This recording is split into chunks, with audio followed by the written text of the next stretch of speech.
ሰላም ጤና ይስጥልን ተመልካቾቻችን ከናሁ ቴሌቪዥን የሚያዝያ 7 2018 ዓ.ም የዕለተ ሮብ ዜናዎችን ወደ እናንተ የምናደርስበት ሰዓት ላይ እንገኛለን። ከዜናዎቹ ጋር አብራችሁን ቆዩ። ረዴት ጌታቸው ነኝ። አብራችሁን ቆዩ። አርዕስተ ዜና ለዋናው ሀገራዊ ምክክር አጀንዳ የመለየት ስራው እየተጠናቀቀ ይገኛል ሲሉ የኢትዮጵያ ሀገራዊ ኮሚሽን ኮሚሽነር መላኩ ወልደማርያም ገለጹ። በኢኮኖሚ ዲፕሎማሲ ዘርፍ ካለፉት ዓመታት በተሻለ ሁኔታ ከፍተኛ ለውጥ እንደመጣ የውጭ ጉዳይ ሚኒስቴር አስታወቀ። ወደ ውጪ ስናልፍ አሜሪካና እስራኤል በከፈቱት ጦርነት የወደሙትን ተቋማት መልሶ ለመገንባት 12 ዓመታት ሊፈጅ ይችላል ሲል የኢራን ማዕከላዊ ባንክ አስታወቀ።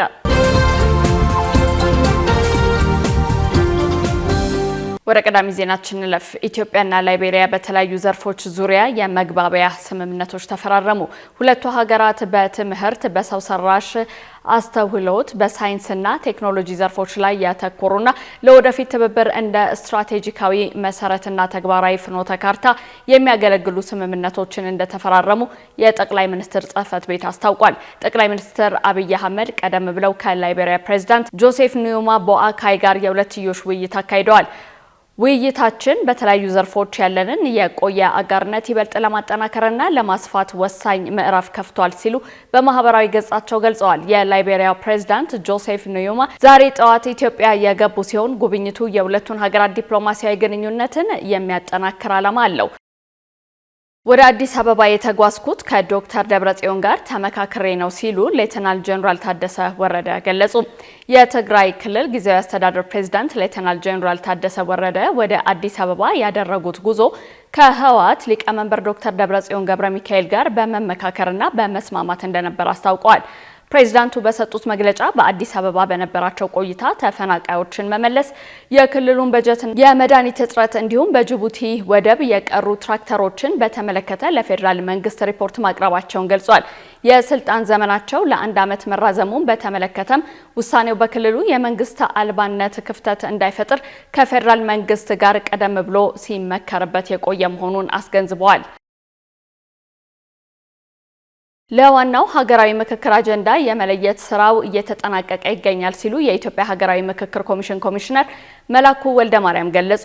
ኮሚሽነር መላኩ ለዋናው ጉባኤ ዝግጅት እየተደረገ መሆኑን ገልጸው ኮሚሽኑ ባለፉት ጊዜያት በሀገር ውስጥና በውጭ ሀገራት ከሚገኙ ኢትዮጵያውያን አጀንዳ ማሰባሰቡንና ተወካዮች ማስመረጡን ተናግረዋል። አሁን ላይ አጀንዳ የመለየት ስራው በመጠናቀቅ ላይ እንደሚገኝና የተለዩ አጀንዳዎችን ለባለድርሻ አካላት በማቅረብ ሀሳብ መሰብሰብ፣ የሀገራዊ ምክክር ጉባኤውን አጀንዳዎች መቅረጽና አመካካሪዎችን በስልጠና ዝግጁ ማድረግ ቀጣይ ስራዎች መሆናቸውን አብራርተዋል። ሀገራዊ የምክክር ጉባኤውን መጥራት፣ መመካከር፣ መግባባት ላይ የተደረሰባቸውን ጉዳዮች ማጠናከርና ለሚመለከታቸው አካላት ማቅረብ፣ ተግባራዊነታቸውን መከታተልና ለህዝቡ ይፋ ማድረግ እንደሚገኝበትም ጠቁመዋል። በሌላ በኩል በአዲስ አበባ የተካሄደው የትግራይ ክልል አጀንዳ የማሰባሰብና ተወካዮችን የማስመረጥ የምክክር ምዕራፍ ከእቅዳችን በላይ የተከናወነ ነው ብለዋል። ከተሰበሰበው አጀንዳና ከተሳታፊ ስብጥር አንጻርም አመርቂ ሊባል የሚችል እንደሆነ አመልክተዋል። በኢኮኖሚ ዲፕሎማሲ ዘርፍ ካለፉት ዓመታት በተሻለ ሁኔታ ከፍተኛ ለውጥ እንደመጣ የውጭ ጉዳይ ሚኒስቴር አስታወቀ። የኢኮኖሚ ዲፕሎማሲ ሁኔታዎችን ለማጠናከር በተሰራው ስራ በቢሊየን የሚቆጠር ዶላር ኢንቨስት የሚያደርጉ ኢንቨስተሮች እንዲገቡ በመደረጉ ከፍተኛ ለውጥ መምጣቱን የውጭ ጉዳይ ሚኒስትር ዶክተር ጌዲዮን ጢሞቴዎስ ገልጸዋል።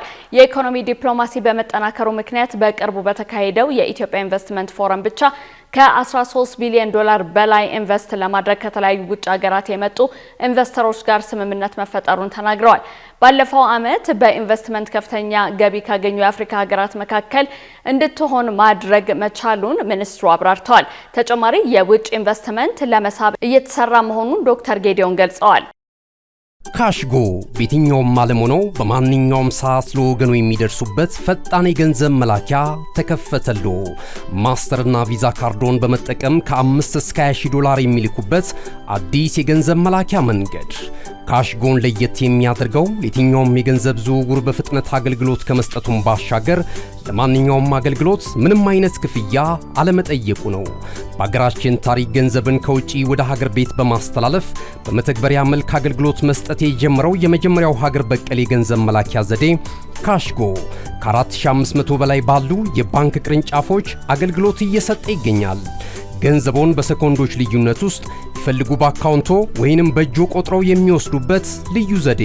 በቅርቡ ሁሉንም ኢትዮጵያዊ ባለቤት ለማድረግ ጉዞ የጀመረው ካሽጎ ዛሬውኑ መተግበሪያውን በስልኮ ላይ በመጫን የአገልግሎቱ ተጠቃሚ ሆኑ።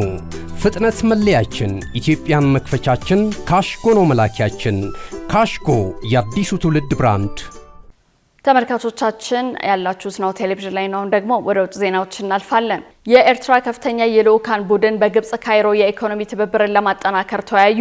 የኤርትራ ከፍተኛ የልዑካን ቡድን በካይሮ ከግብጽ ባለስልጣናት ጋር በሁለት ሀገራት መካከል ያለውን የኢኮኖሚ ትብብር ለማጠናከር ያለመ ከፍተኛ ውይይት አድርገዋል። የኤርትራ የማህበራዊ መረጃ ሚኒስትር የማነ ገብረ መስቀል በኤክስ ገጻቸው ላይ ባሰፈሩት መረጃ በኤርትራ የኢኮኖሚ ጉዳዮች ኃላፊ ሀጎስ ገብረ ሕይወትና በንግድና ኢንዱስትሪ ሚኒስትሩ ነስረዲን ሳሊህ የሚመራው የልዑካን ቡድን ከግብጽ ባለስልጣናት ባድር አብደላቲና መሐመድ ፋሪድ ሳሊህ ጋር የኢኮኖሚ ግንኙነቱን ማሳደግ በሚቻልባቸው ሁኔታዎች ላይ ሰፊ ውይይት አድርገዋል። አቶ የማነ እንደገለጹት ውይይቱ በንግድ ኢንቨስትመንትና በሰፊ የኢኮኖሚ ግንኙነቶች ላይ ያተኮረ ሲሆን ይህም በሁለቱ ሀገራት መካከል ያለውን የሁለትዮሽ ግንኙነት ይበልጥ ለማጠናከር እየተደረገ ያለውን ጥረት የሚያሳይ ነው። የኤርትራው የልዑካን ቡድን ለ3 ቀናት በሚቆየው ይፋዊ የስራ ጉብኝት ከተጨማሪ የግብጽ ሚኒስትሮች ጋር እንዲሁም የንግድ ዘርፍ መሪዎች ጋር በመገናኘት በሌሎች የትብብር መስኮች ላይ እንደሚመክር ተገልጿል። ባለፈው ዓመት ጥቅምት ወር ላይ በካይሮ በተካሄደ ከፍተኛ ደረጃ ውይይት ፕሬዝዳንት አብዱል ፈታህ አልሲሲና ፕሬዝዳንት ኢሳያስ አፈወርቂ በቀጠናዊ ሁኔታዎች፣ በቀይ ባህር መስመር አስፈላጊነትና በአፍሪካ ቀንድ ባሉ ጂኦፖለቲካዊ ለውጦች ላይ መምከራቸው ይታወሳል። ግብጽ በዚያን ወቅት ለኤርትራ ሉዓላዊነትና ግዛታዊ አንድነት ያላትን ድጋፍ በድጋሚ ያረጋገጠች ሲሆን ይህም በሁለቱ ሀገራት መካከል እየተጠናከረ የመጣውን የፖለቲካ ትስስርና ጥምረት የሚያሳይ መሆኑን ይነገራል። ቱርክ ኤፍ-16 ተዋጊ ጀቶችን ሶማሊያ ሞቃዲሾ ላይ አሰፈረች። የሶማሊያ ፌዴራል መንግስት የግዛት ቁጥጥሩን ለማጠናከርና እያደገ የመጣውን የክልሎች ተቃውሞ ለመመከት በሚንቀሳቀስበት በዚህ ወቅት ቱርክ ኤፍ-16 ተዋጊ ጀቶችን ሞቃዲሾ ላይ በማስፈር ለሀገሪቱ የምታደርገውን ወታደራዊ ድጋፍ በከፍተኛ ሁኔታ ማሳደጓ ተገልጿል። ጄንስ የተሰኘው ወታደራዊ መረጃ ተቋም መጀመሪያ የዘገበው ይህ ስምሪት በአንዴን አዴ ዓለም አቀፍ አውሮፕላን ማረፊያ ለተዋጊ ጀቶች የሚሆኑ ልዩ የመጠለያና የጥገና ተቋማት ግንባታን ጨምሮ ለወራት የተከናወኑ የመሰረተ ልማት ማሻሻያዎችን ተከትሎ የመጣ መሆኑን የጋሮዌ የዜና አገልግሎት ሚያዝያ 6 ቀን 2018 ዓ.ም ዘግቧል። የቱርክ ባለስልጣናት እንደገለጹት አውሮፕላኖች በአልሻባብ ላይ የሚደረገውን የጸረ ሽብር ዘመቻ ለማጠናከርና በተለይም በሶማሊያ የባህር ዳርቻ እየተካሄደ ያለውን የነዳጅ ፍለጋ ስራ ተከትሎ የባህር ላይ ደህንነትን ለመጠበቅ የታለሙ ናቸው። እነዚህ ዘመናዊ ተዋጊ ጀቶች ሞቃዲሾ የገቡት በሀገሪቱ የውስጥ ፖለቲካ ውጥረት በነገሰበት ወቅት ነው። ባለፉት ሳምንታት የፌዴራል ኃይሎች በደቡብ ምዕራብ ግዛት አስተዳደር ላይ ወታደራዊ ጥቃት በመሰንዘር የፕሬዝዳንት ሐሰን ሼክ መሐመድና ያቀረቡት አንድ ሰው አንድ ድምጽ የምርጫ ሞዴል ቀንደኛ ተቺ የነበሩትን የክልሉ መሪ አብዲ አዚዝ ላፍታጋሪንን ከስልጣን አስወግደዋል። የሶማሊያ መካከል ሚኒስትር መሐመድ ሞአሚን ፊቅ በቅርቡ በሰጡት መግለጫ ብሔራዊ ጦር የፌዴራል መመሪያዎችን የሚጥሱ የክልል አስተዳደሮችን ከእንግዲህ እንደማይታገስ አስታውቀዋል። አክለውም ሰራዊቱ ሁሉንም የሀገሪቱን ድንበሮች እንደሚጠብቅና የፌዴራል መንግስት ስልጣን በሚገዳደርበት በማንኛውም ግዛት ውስጥ ጣልቃ እንዲገባ ትዕዛዝ ተሰጥቶታል ብለዋል። በመጨረሻ አሜሪካና እስራኤል በከፈቱት ጦርነት የወደሙትን ተቋማት መልሶ ለመገንባት 12 ዓመታት ሊፈጅ ይችላል ሲል የኢራን ማዕከላዊ ባንክ አስታወቀ። የኢራን ማዕከላዊ ባንክ ለገዢው አካል ባቀረበው አስደንጋጭ ሪፖርት አሁን ያለው ሁኔታ ካልተቀየረ በጦርነቱ ሳቢያ የሚከሰተው የኢኮኖሚ ውድቀት የዋጋ ግሽበቱን ወደ 180 በመቶ እንደሚያሻቅበውና 2 ሚሊዮን ሰዎችን ስራ አጥ እንደሚያደርግ አስጠንቅቋል።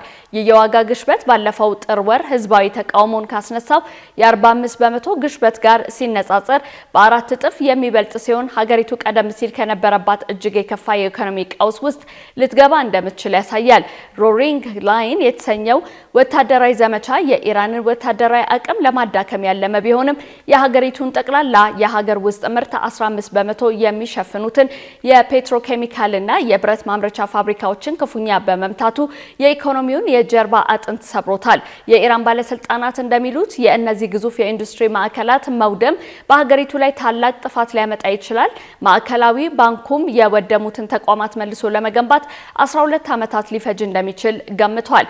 ከነዚህ ፋብሪካዎች ጋር ተያያዥ ያላቸው በደርዘን የሚቆጠሩ ኩባንያዎች ምርታቸውን ለማቆም በመገደዳቸው በሺዎች የሚቆጠሩ ዜጎች ከስራ ተፈናቅለዋል። ከዚህም በተጨማሪ ለ45 ቀናት የተደረገው የኢንተርኔት መቋረጥ በኢኮሜርስ ዘርፍ ላይ ከፍተኛ ውድመት ያስከተለ ሲሆን በ2025 የመጀመሪያ አጋማሽ ብቻ 65 ቢሊዮን ዶላር ያንቀሳቀሰ የነበረውን ዲጂታል ገበያ ክፉኛ ጎድቶታል። እነሆ የምስራች! የ10 አየር መንገድ የበረራ ትኬት ለውድ ደንበኞቹ በተቀላጠፈና አስተማማኝ በሆነ መንገድ እያቀረበ ያለው። በዚህም በደንበኞቹ የተመሰገነው ጉዞጎ አሁን ደግሞ ተደራሽነቱን በማስፋት ተጨማሪ ባንኮችን በማካተት ለውድ ደንበኞቹ የበለጠ አስተማማኝ ለመሆን ችሏል። የጉዞጎን አፕሊኬሽን ከአፕ ስቶር ወይም ከፕላይ ስቶር በማውረድ የመነሻና የመድረሻ ከተማዎትን መርጠው ዋጋ አወዳድረው የሀገር ውስጥም ሆነ ዓለም አቀፍ በረራ ማድረግ ካሰቡ የበረራ ትኬቶን ክፍያ በአቅራቢያው በሚገኙ ባንኮች አንድም በአካል በመሄድ ወይም በኦንላይን የክፍያ አማራጮች ክፍያዎትን በመፈጸም የበረራ ትኬቶን በእጅ ያስገቡ። ከዚህም በተጨማሪ እንደ ሁሉ ጊዜው ወደ ጉዞጎ የጥሪ ማዕከላችን 7473 በመደወል ከሙሉ የበረራ መረጃ ጋር የ24 ሰዓት የትኬት አገልግሎት ማግኘት እንደሚችሉ ስናበስሮ በታላቅ ደስታ ነው። ለበረራዎ ጉዞጎ።